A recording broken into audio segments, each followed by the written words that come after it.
పశ్చిమ బెంగాల్ సీఎం అభ్యర్థిపై ఇంకా స్పష్టత రాలేదు. ఎన్నికల ఫలితాలు వెలువడి 4 రోజులు గడుస్తుండటంతో సీఎం అభ్యర్థి ఎంపిక బీజేపీ అధిష్టానానికి కష్టంగా మారింది. సీఎం రేస్లో 4 పేర్లు చాలా బలంగా వినిపిస్తున్నాయి.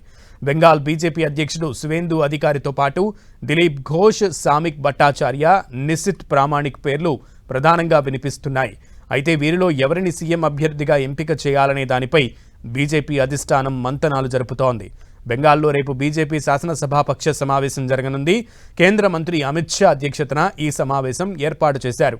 ఈ భేటీలో సీఎం అభ్యర్థి ఎవరనేది తేలనుంది. ఎమ్మెల్యేలతో చర్చల అనంతరం సీఎంగా ఒకరిని ఎంపిక చేసి అధికారికంగా ప్రకటించనున్నారు. భేటీ అనంతరం గవర్నర్ను కలిసి ప్రభుత్వ ఏర్పాటుకు ఆహ్వానించాలని కోరనున్నారు బీజేపీ నేతలు.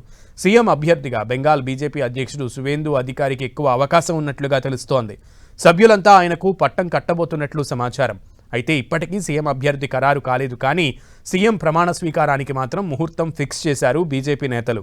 ఈ నెల 9న సీఎం, మంత్రులు ప్రమాణ స్వీకారం చేయనున్నారు. ఈ మేరకు మహానగరంలోని ప్రతిష్టాత్మక బ్రిగేడ్ పరేడ్ గ్రౌండ్స్లో ఈ కార్యక్రమానికి ఏర్పాట్లు జరుగుతున్నాయి. బెంగాల్లో కొత్తగా కొలువుదీరనున్న మంత్రివర్గంలో దాదాపు 24 మంది మంత్రులుగా ప్రమాణ స్వీకారం చేసే అవకాశం ఉన్నట్లు తెలుస్తోంది.